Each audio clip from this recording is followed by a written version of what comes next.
আসসালামু আলাইকুম প্রিয় ভিউয়ার্স, আশা করছি আপনারা সকলেই ভালো আছেন। বর্তমান সময়ে দেখা গিয়েছে যে ফুটপাতের ব্যবসাগুলো কিন্তু লাভের পরিমাণ অনেক বেশি থাকে। তাই বর্তমানে অনেক শিক্ষিত বেকার তরুণ বা অনেক মানুষে এই ফুটপাতের ব্যবসাগুলো কিন্তু প্রচুর পরিমাণে করছে এবং প্রফিটও কিন্তু অনেক ভালো করছে।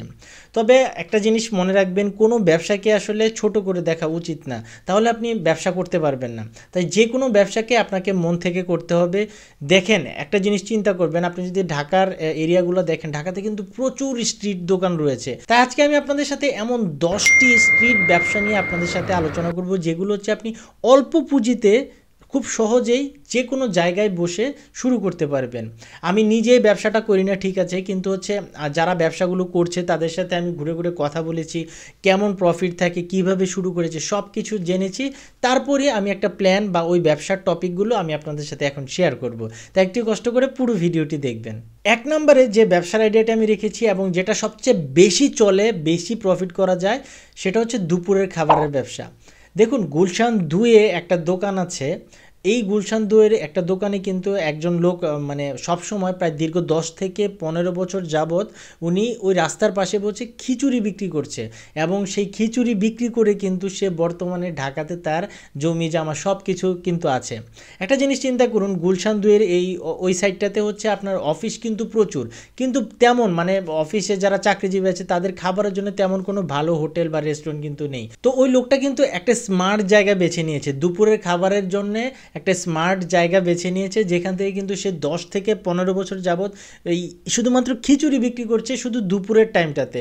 জাস্ট তার হয়তো 4 থেকে 5 ঘন্টা সময় যায় বা সব মিলে 6 ঘন্টা সময় সে এখানে থাকে, আমাকে যেটা বলেছে। সো সেখান থেকেই কিন্তু সে একটা ভালো প্রফিট জেনারেট করে। 2 নাম্বার হচ্ছে ফ্রুট চাট। দেখুন, ফল খেতে কে না পছন্দ করে, আর সেটা যদি হয় সিজন ওয়াইজ বিভিন্ন ধরনের ফ্রুট চাট আপনি ফল বিক্রি করেন বা ফ্রুট চাট বিক্রি করেন, সেটা তো অন্যরকম কথা। দেখবেন ইন্ডিয়াতে কিন্তু প্রচুর পরিমাণে এসব ফ্রুট চাটের দোকান রয়েছে। বিভিন্ন ধরনের ফল আপনি টুকরা টুকরা করে কেটে একটা ওয়ান টাইম প্লেটে বা একটা প্যাকেটে করে আপনি বিক্রি করতে পারেন ফুটপাতে বসে। অনেক ভালো প্রফিট জেনারেট করা সম্ভব এটা দিয়ে। 3 নাম্বার হচ্ছে বিভিন্ন ধরনের মশলা আইটেম। আমাদের দৈনন্দিন জীবনে সবচেয়ে বেশি প্রয়োজন হয় বিভিন্ন ধরনের মশলার আইটেম। আপনি পাইকারি দোকানগুলো থেকে কিনে আপনি যেখানে একদম হোলসেলে পাওয়া যায়, আপনি সেখান থেকে কিনে বিভিন্ন ধরনের ছোট ছোট মশলার প্যাকেট করতে পারেন। বা আপনি যদি নিজে বিভিন্ন ধরনের মশলা দিয়ে বিভিন্ন আইটেমের, যেন কাবাবের মশলা, বিরিয়ানির মশলা, আরও অনেক ধরনের মশলা পাওয়া যায়, এসব মশলা যদি আপনি নিজে প্যাকেট করে একবার বিক্রি করতে পারেন আর একবার যদি জনপ্রিয়তা পেয়ে যান, তাহলে আপনাকে আর পিছন ফিরে তাকাতে হবে না। 4 নম্বর হচ্ছে বাচ্চাদের খেলনা আইটেম। খেলনা বিক্রি করে ডাবল প্রফিট করা সম্ভব, তবে সেটা হতে হবে লোকেশন অনুযায়ী। আপনি পাইকারি দামে খেলনা কিনে এনে ফুটপাতে ভ্যানে বিক্রি করতে পারেন। 5 নম্বর হচ্ছে ছোট ছোট কোকারিজ আইটেম। বর্তমান সময়ে ভাইরাল ফুটপাতের ব্যবসাগুলোর মধ্যে একটি হচ্ছে এই কোকারিজ আইটেমগুলো। প্রচুর পরিমাণ সেল হয়, প্রতিদিন 10 থেকে 12,000 টাকা বিক্রি করতে পারবেন। ছোট ছোট সংসারের অনেক আইটেম রয়েছে, যেগুলো আপনি ফুটপাতে বসেও বিক্রি করতে পারেন বা বিভিন্ন মেলাতে গিয়েও কিন্তু এইগুলো বিক্রি করতে পারেন। 6 নম্বর হচ্ছে মোবাইল অ্যাক্সেসরিজ। মোবাইলের বিভিন্ন ধরনের cover, protector, earphone, battery, mobile accessories, এরকম অনেক ছোট ছোট অনেক জিনিস আছে, যেগুলো আপনি হোলসেলে কিনে ফুটপাতের পাশে কিন্তু একটা ভ্যানে বা একটা সুন্দর একটা ছোটোখাটো একটা ডেকোরেশন করে কিন্তু আপনি বিক্রি করতে পারেন। তবে সেটা কোনো জনবহুল এরিয়ায় বা বড় কোনো রাস্তার পাশে বা বাজারের রাস্তার পাশে এসব জায়গায় বিক্রি করলে আপনি যদি বসতে পারেন বা জায়গা নিতে পারেন, সেক্ষেত্রে কিন্তু অনেক ভালো আপনি বিক্রি করতে পারবেন। 7 নম্বর ব্যবসার আইডিয়াটা হচ্ছে চা এবং কফির আইটেমগুলো বিক্রি করা। দেখুন, ফুটপাতে চা এবং কফির আইটেমগুলো বিক্রি করা কিন্তু বরাবরই অনেক প্রফিটের থাকে।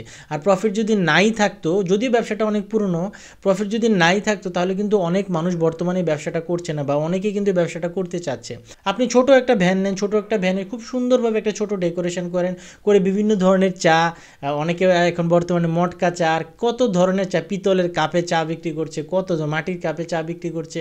বিভিন্ন ধরনের ইউনিক কিছু আইডিয়া বের করে আপনি যদি বিক্রি করতে পারেন একটু সুন্দর লাইটিং করে, দেখবেন মানুষ একবার হলে খেতে হলেও আপনার এখানে আসবে, একবার দেখতে হলেও আসবে আপনার এখানে। 8 নম্বর হচ্ছে ladies bag, money bag, purse, belt. এই আইটেমগুলো নিয়ে কিন্তু ফুটপাতে অনেক ভালো একটি ব্যবসা শুরু করা যায়। এই পণ্যগুলো থেকে অনেক ভালো লাভ করা যায়, যার থেকে যেমন লাভ আপনি এই প্রোডাক্টগুলো বিক্রি করতে পারেন। পাইকারিতে কিনে ভালো একটি লোকেশনে এই ব্যবসাটি শুরু করতে পারেন। 9 নম্বর হচ্ছে সিঙ্গারা, পুরি, সমোচার বিক্রি করা। কি ভাবছেন? কোনো ব্যবসাকে কিন্তু আসলে ছোট করে দেখা উচিত না। যারা বর্তমানে এই ব্যবসাটি করছে বা করছেন, তারা কিন্তু আমার এবং আপনার থেকে অনেক ভালো টাকা আয় করছে। তবে এই ব্যবসা করতে গেলে আপনার কারিগর বা লোকের প্রয়োজন হবে। অনেক জায়গায় জায়গায় দেখবেন যে অনেক উদ্যোক্তাই ব্যবসাটি করছে এবং তারা কিন্তু অনেক ভালো সেল বা অনেক ভালো প্রফিটও কিন্তু জেনারেট করছে। 10 নাম্বার এবং সর্বশেষ যে ব্যবসাটা সেটা হচ্ছে স্ট্রিট ফুড বা ফুড কার্ট যেটাকে আমরা বলি। বর্তমান সময়ে সবচেয়ে ভাইরাল এবং হচ্ছে সবচেয়ে কমন একটি ব্যবসা, তাই এটাকে সবার শেষেই রেখেছি। তবে তাই বলে যে আপনি করবেন না তা কিন্তু না, অনেকে কিন্তু করছে। আপনার যদি খাবারের মেনুটা ইউনিক হয়, আপনার যদি আইডিয়াটা ভালো থাকে, তারপর হচ্ছে আপনার লোকেশনটা যদি ভালো থাকে, তাহলে কিন্তু আপনি এই ব্যবসাটা করে অনেক ভালো কিছু করতে পারবেন। যদিও বর্তমানে সবাই খালি শুধু ফুডকার্টের ব্যবসা করছে, তবে সেল হচ্ছে বিদায় কিন্তু অনেক মানুষ নামছে, লাভ হচ্ছে বিদায় কিন্তু অনেক মানুষ ব্যবসাটা করছে। তবে ব্যবসা করতে গেলে আপনার হচ্ছে একজন কারিগরের প্রয়োজন হবে, তারপর হচ্ছে আপনার একজন লোকের প্রয়োজন হবে, ডেকোরেশন, তারপর খাবার জিনিসপত্র গোছানো, এই সব জিনিসগুলো নিয়ে কিন্তু আপনার সব কিছু চিন্তা ভাবনা করেই কিন্তু এই ব্যবসাটা আপনি শুরু করতে পারেন।